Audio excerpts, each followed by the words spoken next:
Hello everyone, it's RealMistry here. This is a follow-up video for Rumble Roulette. In the last video I showed you how to set up a Rumble Roulette Equal Starts game. I also mentioned Rumble Roulette Equal Starts is the basic variation of the Rumble Roulette game I wanted to create. And so, feast your eyes on the much more complex version of Rumble Roulette. This is Rumble Roulette Cutthroat Edition. Rumble Roulette Cutthroat Edition is my original vision of what I wanted Rumble Roulette to be. I highly recommend checking out my previous video. The reason is because many of the rules are very much the same, and I don't want to have to repeat the same thing in this video, or else this could be another 45-minute video. Admittedly, we don't want to do that, now do we? I also highly recommend you take the time to bookmark all the maps and game types from my file share. Now looking at this board, you have to admit, it does seem like I have a lot on the screen. Fret not, I'll be going through this with you step by step. So, you'll notice in the middle we have 4 cards. Just like in Equal Starts, those 4 cards are your setup cards. Each respectively will determine the primary weapon, secondary weapon, map, and kill to win of the match. Again, please refer to the previous video so you understand the rules behind these cards. You will notice this time there is not just 1 trump card, there are 6 trump cards.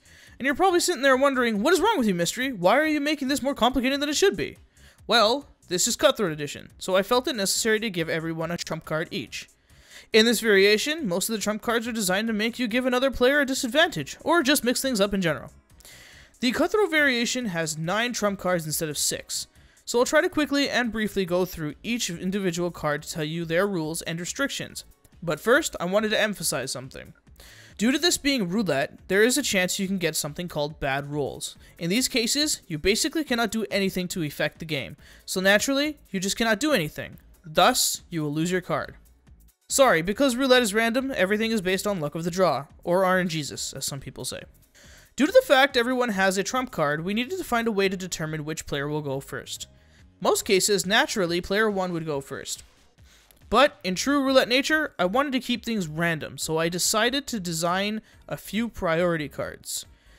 I have to admit, this is going to sound a little confusing, but I will try to word it as simply as I can, and try to provide examples, so bear with me. I promise it'll make sense after a few times of playing. As mentioned earlier, there are a few priority cards, and I'm going to go through each of the rules in order of priority. This means I'll be going through the cards from most priority to least priority. A priority card, if received, allows the owner of the card to go first. The first priority card is the wild card. Simply put, this card has absolute priority, and will allow the player to pick any trump card they'd like to use that turn. Obviously, you cannot pick a wild card to use. There is a chance, however, that multiple people will have a wild card. In such cases, I have designed a dice. I want you to keep note that the dice should be used to determine which priority card goes first, assuming multiple people have the same priority card. But this is only on the first turn. I cannot emphasize that enough. So you're probably asking, how do we determine who goes first? Well, let me show you. Let's say, for example, player 1, player 3, and player 4 each have a wild card. To determine who will go first, you roll the dice, and the player that is closest to or equal to without going over will go first. Players are determined from top left clockwise to bottom right, as shown in our video. In the odd case, everyone's player number is higher than the dice roll, then simply re-roll. In our earlier example, we had 3 players with the wild card. So I'll go through with an example of who will go first and then who will go next. So, in this situation, we have 3 people with a wild card, as you can see. Player 1, player 3, and player 4. Alright, so, to determine who's going to go first, we're going to use the dice, as I said before. Now, I'm going to roll this dice, and the player that is closest to or equal to without going over is going to go first. So, in this case, what we got is we got the dice that stopped on 5. So, this is player 5 right here, right? So, the person that is closest to is player 4 without going over. So if there was player 6, for example, then it wouldn't. Sorry, if player 6 had the wild card, then it wouldn't work for him. He wouldn't go first. It's actually player 4 that would go first. So in this case, player 4 will go first, and then player 1 will go, and then player 3 will go.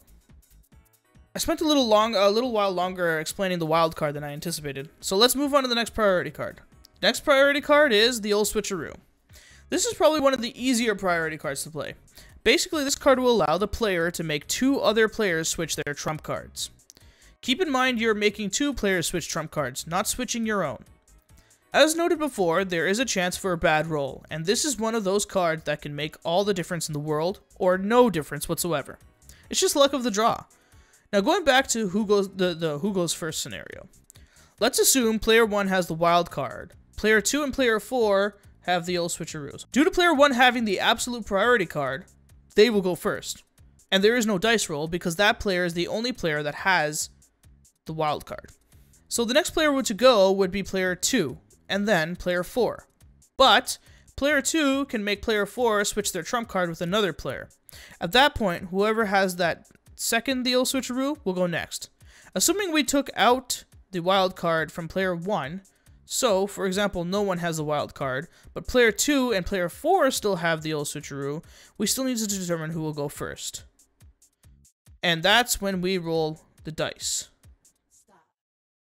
Sound simple enough? Well, the last priority card is Inadvertent Participant.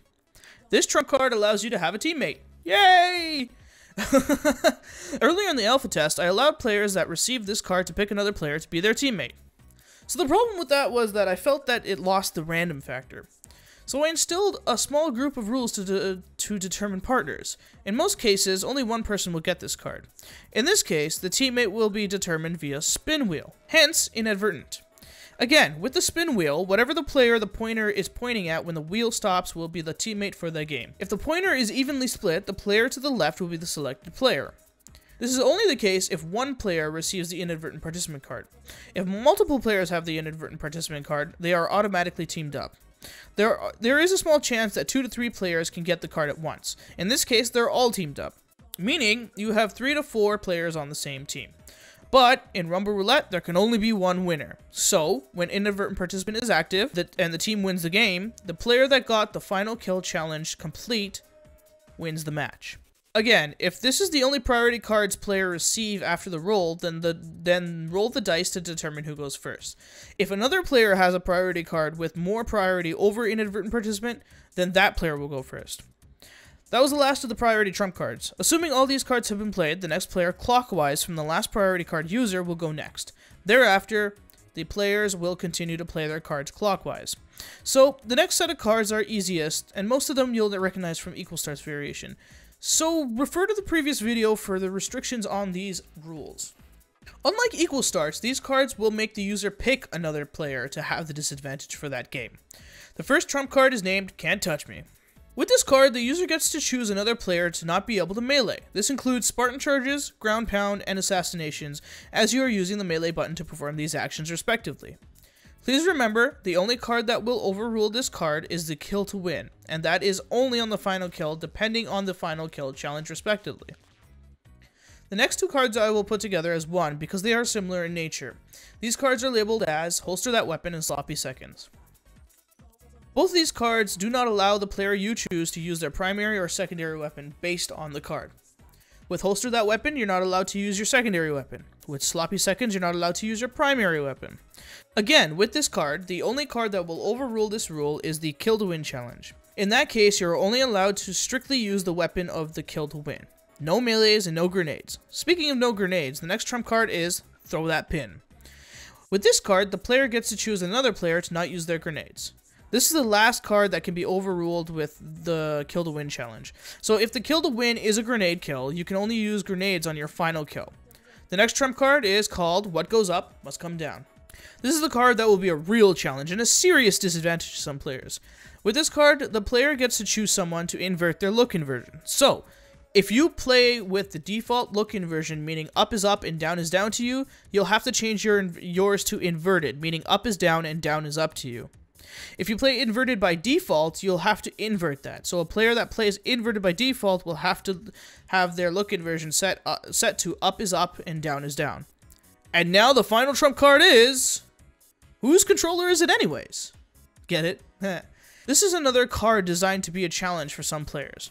With this card, the players get to choose someone to change their button layout. The button layout is determined via spin wheel. I've explained the spin wheel a few times now, so I'm assuming you don't need me to explain it again. Alright, so now that I've explained what each individual trump card is in this variation, you must still be wondering, what the hell is up with the poker chips, Mystery? So the poker chips were designed as a visual for the audience and host of the game to keep track of who's got what disadvantage. Simply, you click on the appropriate poker chip to show which disadvantage is active on each player. So in order from left to right, the first is to have that player to change their look inversion. The second is to have that player change their button layout. The third is to have that player not melee. The fourth is to have that player not use grenades. The fifth is to have that player as teammates. The sixth is to have that player not use their primary weapon. And finally, the seventh is to have that player not use their secondary weapon. Sounds easy enough, right? Well, great, because we're not done yet. Man, I'm starting to sound like an infomercial. Anyways, this is going to be the last set of rules I'm throwing at you guys. I know it's been long, but bear with me a little longer. To add more incentive for players to try to win, there are such things as immunity tokens as a prize for each legitimate victory. Meaning, you have to reach the score limit and complete the final kill to win task. If you acquire a victory by it being conceded to you, you will not earn an immunity token for that game. So when a player earns 3 immunity tokens, that player has earned themselves an immunity the next game. Having an immunity means that you cannot have a disadvantage given to you. This also applies to the inadvertent participant card. If you roll the inadvertent participant card on your immunity, you will lose that card. The rule of immunity tokens only apply to any cutthroat variation of Rumble Roulette. Thus, naturally, you can only earn immunity tokens through cutthroat variations. If you win against a team and/or you win with the card what goes up must come down active, you win 2 tokens instead of 1, plus all the bragging rights. Now that all the cards are set up and everyone knows their rules, you just set up the game in the custom game lobby and play to win. If you accidentally break a rule, there's no need to drop your controller. You're not considered as disqualified. You are, however, on the honor system. I'll go through one example with you guys so you understand how it works. So in Equal Starts edition, we basically we had 5 cards. In this variation, we have, what? 6 plus 4, that's 10. We have 10 cards. Alright, so just as we did in Equal Starts, we're basically going to roll our setup cards. And our setup cards is the primary weapon, secondary weapon, map, and kill to win. Alright? So this is going to determine those setup rules. Okay? Now, also in Equal Starts, what happened was, we only had 1 trump card, and that 1 trump card was the disadvantage for everyone. In this variation, everybody gets a trump card to hand over hand a disadvantage, or completely change the board for whatever it is that they want. Okay, so I'm just going to roll everyone's trump card individually here. Alright, okay, great. So this is going to be pretty messy, because we got 2 wild cards, we got 2 real switcheroos, and so on and so forth. So, as I mentioned earlier, the wild card is absolute priority, but we got 2 people that have that. Player 2 and player 5. How are we going to determine which one of those 2 are going to go first? Well, we've got the dice. So what we're going to do is I'm going to bring up the dice. I'm going to reset it. Right? Now, this dice has been reset. It's officially on 6. And now I'm going to roll it. Now, whatever this dice lands on, equal to or closest to or equal to without going over is going to go first. But in this case, the dice landed on 1. And 2 is the closest, but it goes over the number that's shown on the dice roll. So what you do is you re-roll the dice again. So I'm going to reset it, and I'm going to re-roll it. Alright, now we got 4. So who's closest to 4 without going over? In this case, it's player 2.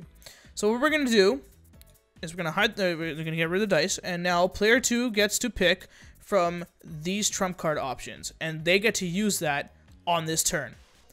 Alright, so we have the old switcheroo, inadvertent participant, can't touch me, holster that weapon, sloppy seconds, throw that pin, what goes up must come down, and whose controller is it anyways? Those are the player's wildcard options. Alright? So let's say this player decides, let me choose, let's go with inadvertent participant, just as an example. So we're going to have to switch player 2's card to inadvertent participant. Let me do that quickly. There you go. Now player 2 has inadvertent participant. So what does that mean now? Okay, well, let's say now that we've got inadvertent participant on the field, he or she needs to find out who exactly is their partner. And in this case right now, as you can see the board, only one person has inadvertent participant. So what we need to do is we need to bring up the spin wheel, and we're going to determine who's going to be their partner. Their partner is going to be player 6. So player 2 and player 6 are partners. All right, and I hit the poker chips, and they're glowing now. So the host of the game night and the players that are watching and playing know, okay, these two are partners. All right, so player 2's turn is done. Now who goes next? I know we have the old switcheroo, and we got 2 versions of the old switcheroo, and we still got the wild card. But the wild card again still has absolute priority. So the next person to go is going to be player 5.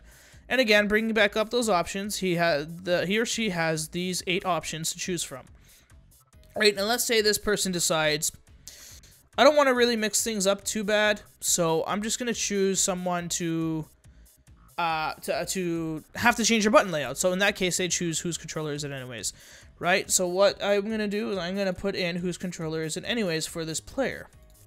All right, now he gets to choose somebody to have a disadvantage. He or she gets to choose someone to have the disadvantage of changing their button layout. And let's say, for the heck of it, because player 2 and player 6 are teammates, let's give one of those two a disadvantage because they have double the firepower, basically. So we're going to give player 2 that disadvantage. That's it. Player 2 has to change your button layout. Okay, great. So what we're going to have to do is we have to figure out what button layout player 2 has. The button layout is going to be for player 2 the Halo 4 button layout. So player 2 has to play with the Halo 4 button layout. All right. So let's take that out. Okay, so now the next question is, okay, what now? Right? And you're about to see why some cases there could be a bad rule. Now, who goes next? Well, from the last person, which is player 5, who had a wild card, we have the old switcheroo. That's the next wild card, not next wild card, but the next priority card. So, from the last person, we got to go clockwise. Player 6, and then player 1. Okay, player 1 has the old switcheroo. What does that mean? Okay, well, let's change. He or she gets to pick 2 people to switch cards, not including himself or herself. So let's say that person decides, I'm going to make player 3 switch with player 6. Okay? So player 3 is going to get whose controller is it anyway, and player 6 is going to get the old switcheroo. Okay? Done. Now we have the old switcheroo is changed spots. Now the old switcheroo goes to player 6. So who's going to go next? Well, player 6, because he or she still has that priority card, right? And this is going to be the last priority card to be played. I mean, you only have one option, and that one option is to change player 3 and player 4. So that person needs to change player 3 and player 4's button to trump cards. So that means player 4 is going to have whose controller is it anyways, while player 3 is going to have sloppy seconds. So I'm going to switch it for sloppy seconds. There we go. Okay, now all priority trump cards have been played. We only have 2 more cards left. Who's going to go next? The last person to play a card was player 6. So we go player 1, played a card. Player 2, played a card. Player 3, there we go. Okay, so this person gets to pick someone to not be able to use their primary weapon. So now we're looking at the board here. Most of the time, and this is something I've noticed in alpha testing and beta testing, right? This is something big. I've noticed that most people tend to use their disadvantages on people that are teammates. All right? So let's say, for example, player 3 decides, you know what? You switch my cards, and I'm just basically gonna give you a disadvantage because you're already teammates with somebody. So I'm gonna not allow you to use your primary weapon. All right, player 6 cannot use their primary weapon now. All right, now player 4 is the last person to play their trump card now, and this one is whose controller is it anyways. So this person gets to pick. It gets to pick any of these people up basically to have the disadvantage of changing their button layout. And let's say player 4 decides, I think player 2 and player 6, they basically, you know, they have quite a few disadvantages as is, even though they are teammates. I'm gonna screw over player 1. So this person chooses player 1 to have the disadvantage of changing their button layout. So we're going to bring up the button wheel layout spin wheel again, and we're going to spin it. I'm going to keep note that player 2 already has the Halo 4 button layout, and this time player 1 gets fish stick. Alright, there we go. Okay, so that is done. Alright, all trump cards have been played. Now it's time to let everybody know what everyone's rules are, and then you continue to set it up in the custom game lobby. So here we go. We have, for our primary weapon, we got the carbine. Secondary weapon, gravity hammer. The map, we're going to play Overgrowth. The final kill to win challenge is to only use your primary weapon. So that entire game, unless otherwise stated, anybody is allowed to use the carbine or a gravity hammer until the final kill. Once you get to the final kill, you're not even allowed to use a gravity hammer. You're only allowed to use a carbine. Also, that also means you cannot use grenades. You cannot use melee. It's strictly carbine. You should only be firing your carbine. That's it on your final kill. All right? So now that we have that established, let's remind everybody what their rules are. So player 1 has the disadvantage of changing their button layout, and we changed their button layout to, let me double check, to, it was fish stick. Alright, so player 1 has fish stick. Now player 2, that means player 1 can only, the only disadvantage is player 1 has to play on fish stick. They can use their carbine, they can use their gravity hammer, they can use their grenades, they can use whatever. Alright, player 2 has a teammate, and that teammate is player 6, and player 2 has the disadvantage of changing their button layout to the Halo 4 button layout. Alright? And in some cases, as you can see right now, some people go away unscathed. Look, player 3, player 4, player 5, all have no disadvantages. Alright, so they can do whatever the heck they want. They can use their primary weapon, they can use their secondary weapon, they can use grenades, they can melee, they can Spartan charge, they can assassinate, they can do whatever they want until they get to the final kill. And the final kill, again, has to be done with a primary weapon, which means that on their 25th kill, they're only allowed to use their carbine. That's the only restriction. Alright, and then finally, player 6 has the, is teamed up with player 2, and he or she cannot use their carbine. So, again, I want to reiterate, primary weapon is the final kill to win. So, the entire game, player 6 cannot use the carbine. They can only use the gravity hammer until the team itself reaches the final kill. And once the team itself reaches the final kill, then player 6 has to use the carbine and only the carbine. Does that make sense? Alright, great. So, at least it makes sense now. Alright. So that's basically how you set up the game and get the game going. I know this has been a long one, but that's basically all I have for you guys for this video. This is the most complex version of Rumble Roulette. There's another variation of this game, and I don't feel the need to make another video for it, but the last variation is Fiesta Roulette. I have both variations set up for Fiesta Roulette as well. The only difference with Fiesta Roulette is there is no primary or secondary weapon roll, as each time you spawn in, you'll spawn in with a new weapon. Alright, so, like a new set of weapons, you know what I mean? It's randomly picked because of the way Fiesta works. So, all the rules are the same, except for the fact that, A, you're not getting a weapon roll, and B, you're not allowed to pick up weapons off the ground. So if you're running around and you got a plasma pistol and shotgun, let's say for example, and you see, oh look, I'm really good at sniper. Oh, there's a sniper on the ground. Let me pick that up. No, you can't do that. Not in Fiesta Roulette. All right. But other than that, the rules are the same for each variation of Fiesta Roulette, respectively. If there are any changes to the rules, I'll make a video in the future. I'll put it up as maybe a follow-up video, outlining any of the changes that I'm going to make. But as I've said earlier, it has been a long path to get to where it is now, and I've kept working on it and kept my mind to it. It's been a while. I mean, early December till now, it's been in the alpha. It's been in the alpha testing stage and the beta testing stage. Things seem to be running smoothly, so that's why I'm ready to reveal it to you guys now. All right, and I want this to be a very amazing and fun experience for everyone. So expect to see videos on the Cutthroat very soon. One last thing, please use this video as a reference to play Rumble Roulette Cutthroat Edition. So anyways, I'll wrap it up here, as this video's been pretty long already. I mean, the recording as is has been like 50 minutes. I mean, I'm gonna have to edit some stuff out, so it'll be cut down to God knows how long. It'll probably end up being like 30 minutes or something, we'll see. But yeah, so I'll wrap it up here, and I can't wait to see you guys in the next video. Until next time.